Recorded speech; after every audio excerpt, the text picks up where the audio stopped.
seal fit. Yes. All around awesome dude. Yeah. Totally. I've been listening to his podcast outside of this. Just to Which one? channel any of the ones. Like 2 of them, 3 of them, 4 of them. I don't know. Yeah. The Unbeatable Mind one's pretty good. That's what I listen to. It's kind of long form. It supplements this very, very well. Yeah. And then he does like a seal fit based interview series, which is cool too. But I like the Unbeatable Mind one as well. Yeah. It's good. Good stuff. One day I shall travel to his home base and go to the... We're going to do that camp together sometime. That'd be cool. We're going to do it. The 20X camp. So, Principle 4, Chapter 4, do today what others won't. Which is really cool. The title of this is based on the Smoke Jumpers Creed, which I think a lot of people kind of swiped this creed. I know I have. And I didn't know that it was the Smoke Jumpers until he pointed it out. I always thought it was the Navy SEALs. But do today what others won't, do tomorrow what others can't. Yes. Bam. Bam. Bam. It just sums up the chapter. Yeah, definitely. Probably the single reason why I train it like I do. All right, so this thing kind of goes into, oddly enough, subject matter that I've been talking a lot about personally. Don't know when you're going to listen to this podcast, but at this moment in time, while I'm recording these podcasts, I'm kind of into this subject matter, which is making yourself uncomfortable, right? And not being stuck in a life of trying to make everything around you easy, right? Because what does that do? Complacency equals mundane. Makes you soft. Makes you soft. Yeah, that's what you were saying in a lot better way. Yeah. A lot more intelligent. Makes you soft. It makes you a wimp. Or a sheep. Yeah, that's a really good way to put it. You just do what you think you should be doing, and not go beyond yourself. Eating the fast food because it's fast and easy, convenient. And cheap. Yeah, taking the elevator instead of the stairs on that one flat. I swear I own another business. It's a co-work and is literally on one flight up, one set of stairs. Oh, the Vista one. Okay, Yeah. I was like, wait, what? And I don't know how many people I see take that damn elevator. It's like one flight of stairs, maybe 40 stairs. Maybe. I'm like, take the stairs, and it's a beautiful staircase with like glass all around it and everything. Yeah. But we just seek out this life of ease, and we want to make everything around us painless. Yeah. But I think that's bad. I think ultimately it's bad, and that's the whole point of this chapter. Because he starts right out talking about Hell Week, which is crazy. Yeah. 24 hours a day for 6 days in a row. They claim you get maybe 3 or 4 hours of sleep. I didn't know that was possible for a human being to still be alive that long in that little sleep. I think what we can do is pretty incredible. My next favorite quote is, I think another factor, and he gets into this a little bit, but people not only get scared of the pain, we're going to talk about that, I think. Pain. Probably beating that to death. We're going to beat that to death probably, I have a feeling. But also it's scary to know that you may not be, so let's just break this down like in a workout. We have different levels of workouts, right? You can always make things harder. Levels, yeah. So think of it, so I remember when I was going from, a scaled version to RX, I was sometimes the last to finish a workout. Right. But 6 months down the road, I was the first to finish the workout, RX. You did because I did the work. The path you took was the proper path. Right. It was hard. It was harder, but it got me to where I wanted to be. So what they say, this slogan, this philosopher says, to dare is to lose one's footing momentarily. To know that you may be taking a temporary sacrifice of looking good, or your time, or spending money, building that business. That's absolutely right. You're taking a step back, maybe, from how people look at you or whatever, to get to where you want to be. To continue with the in the gym analogy. Yeah. I don't know how many people I coach to learn double unders. The double under is the twice under your foot jump rope. Everybody does singles, so that it's just one, like your traditional kid doing a jump rope. Yeah. And everybody wants to do doubles because double unders are a common CrossFit thing. It's on the board all the time. Everybody wants double unders. But what I watch is months and months and months of people not willing to suffer, and I don't mean physically, I mean their time on finishing a workout. Their ego can't give up finishing that workout longer just to work on those double unders. They still do singles so that they can finish faster than everybody else. Gene, do you remember that CrossFit open workout? Yeah. Okay, so I wasn't born being able to come out of the womb being able to do double unders, right? I can do them really well now, but it was because when I was learning, I was of the mindset, I'm like, okay, like I knew that I was gonna have to suck it up. And that one CrossFit open workout we did, I think it was like 200 doubles. Something stupid. But I can only do double, single. So I did over 400 and something jump ropes. Just I could get the 200 just to get the 200 double, but I'm like, yeah. damn it, I'm gonna do these freaking double unders. And get it RX because it's what I signed up for. Yeah. Yeah. And then I was mad. So then my approach was every day. It was like after I could finally work my calves out from jumping rope that much. Every day I wouldn't leave the gym until I incrementally added one more double under in a row. So day one, I'm like, all right, I did one. I remember that. Great. Day two.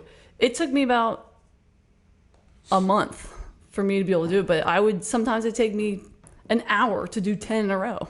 Yeah. When you're first learning how to do this, but I did not leave. So he has literally written here, to become the best version of yourself possible, you must suck it up and do the work. Yeah. Just close the book. Throw it away. If my children learn that lesson, I'm happy. I'm a die happy man. Yeah. Yeah. That's he good gets stuff. into discipline, drive, and determination, which we'll get into, which I think you have in spades, which is why you're able to do double unders. So there's a really cool story here he's got where he's talking about ways to sort of get yourself out of the suck, right? There's that saying, embrace the suck, right? Which is sort of a common Navy SEAL thing. This is another chapter here, another part, no way out but in. Yeah. And it's so damn right. But like, Yeah. it's gonna suck. I mean, we're gonna do a hero WOD later. It's gonna be terrible. The workout Murph is going to be hard. Right. Why on earth are you spending time in your head worrying about how hard it's going to be? It's going to be hard. You're going to do it. Just do it. Like, get in the moment. Go if it takes you 2 hours, whatever. But like, there's no way through but through. That's one saying I use a lot. I'm like, there's no way to get out of it but through it. Yeah. And that's whether you're going through like a hard emotional time, and it's hard to when you're in the middle of it. But when we'll talk about how to maybe take steps to learn to live with that, you know, it's kind of hardening yourself a little bit so you're not. It doesn't petrify you. Right. So you're And like, his story was I don't know exactly what they were doing, some kind of swimming evolution through SEAL training or something.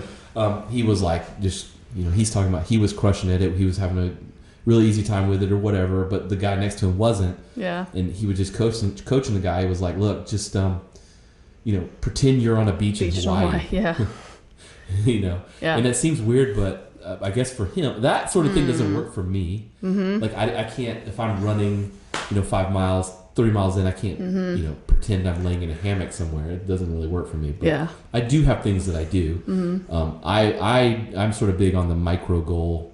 So if I'm running, I will say, I'm going to run to that tree. Yeah. And then keep going. And then once I get to the tree, I'm like, all right, screw that. I'm going to run to that next tree. And I'll run to the next tree. And then not worry about the 5 miles, just the 200 meter increments. Yeah. I do that a lot. Man, that actually brings back a memory. So I ran track in high school, and I'm from Western Pennsylvania. If you know anything about Western PA, it's like part of the snow belt. So anytime a big cycle came through the Great Lakes, we got pummeled with snow. So, and it just happened that track was when it snowed. So we were out shoveling paths to run in. First, that was our warm up. Insult to injury. And then we were running in blizzards, and my coaches would be like, they trained us how to visualize, like, Heather, where are you? I'm like, I'm on a beach somewhere. And I'd never been to a beach before, but I knew it was warm. I knew the wind was blowing and it was sunny. And so I visualized myself on a beach. That's interesting. I hadn't even been to a beach before. So that worked for you? Yeah. I mean, your feet are freezing and you're out running 5 miles in the snow. You had to literally dig your path out of the snow that you were going to run on. Yeah, the track would be covered. We would get our shovels and shovel our paths. Embrace the suck. So whether we're talking about mental or physical effort, the first step to embracing the suck is to step up and face your fear of suffering. Yeah. Let's say that again. Face your fear of suffering. I think that's what holds most people back, physically, mentally, and probably even more so emotionally. Yeah. Right? It's that fear of, I'm going to feel bad, or that fear of, I don't know what's going to happen, or that fear of, what are they going to say? Yeah. The fear of, what are they going to think about me? The fear I'm going to fail. Like, whatever that thing is, you got to get over that. And this idea of, he's got, I'm just an average man, but by God, I work harder than the average man, quote by Winston Churchill. And that, that's not, you can't just walk into that, right? You can't just, a lot of people will say that. I hear it a lot. I just outwork the enemy, whatever. But you can't just one day decide that I'm now a hard worker and I'm just going to outwork everybody. You've got to train that. You've got to become that hard worker. Yeah. Right? I mean, it just doesn't happen overnight. Yeah. So what are some things that you've done? I know you have twice gone through a cycle for bodybuilding. You did a show. Is it a bodybuilding show? What is it called? Was it I guess it's a show, yeah. It's a show. Bodybuilding show. Yeah, it's a show. Feels like a pageant a little bit. Well, sure, but like that was a long process. How long did that process from start to finish take? I mean, I know it's forever, but like, when you said, I'm going to do it, till like being on the stage. About 6 months of very, very dialed in training. So 6 months. 6 months. I'm sure along the way in 6 months, you thought, why am I doing this? Or you thought, people think I'm fill in the blank. Like, what were some of those things that you had to overcome? Both experiences were very different. The first time, I had no idea what the hell I was getting myself into, and I was miserable.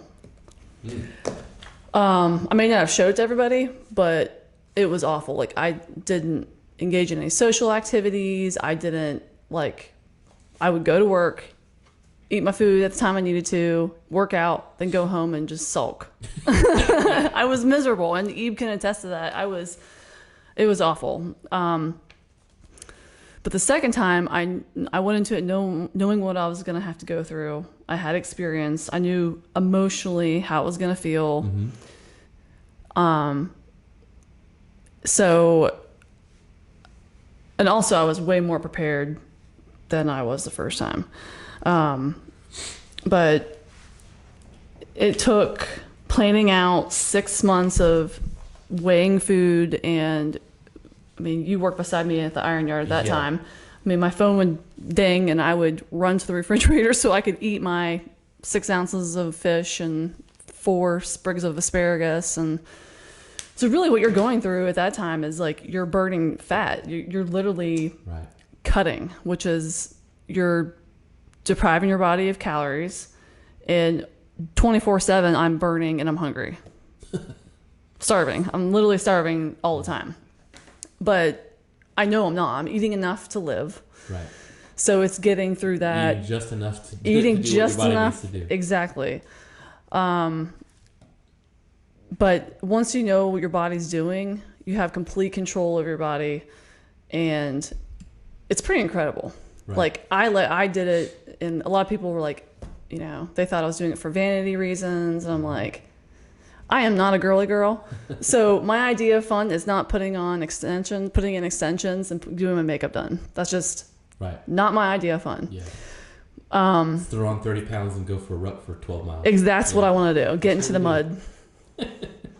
But for me, it was the challenge of getting to the best physique I possibly could. And with that came one of the hardest mental challenges I've ever been through. Just the preparation. Just the preparation. Any fallout? Like anything that you're still dealing with? Even for a while, I will say, especially after the first one, a little bit after the second one. Again, it goes back. We've talked this a little bit about social media posts. You may follow models on Instagram, right. fitness models, whatever. You think they look like that all the time? They do not. Mm-hmm. It's impossible. I mean, I was down to what, like 10% body fat or something crazy. You can't. That's not sustainable for a woman. Yeah. You know, I look good for maybe 48 hours, like really good, and that's what you see on Instagram. So that's very dangerous. Like, oh, absolutely. Captain America on screen or Thor on screen. He's only like that for 30 seconds while they film that scene. They train for 30 seconds for same way, and they get cut. What's the guy who plays that character? Which character? I can't remember. Captain America's Chris Evans. Thor is somebody, I don't know. Whatever. That good-looking guys, they don't look like that all the time. Yeah. So it goes with men. I actually listened to your podcast with men's body image, but it's the same with women. More women, I think, they think it's dangerous because for a while I was like, oh my god, I don't look good. Like I'm getting fat, and I'm like, Heather, like what the hell? like you're crazy, you know.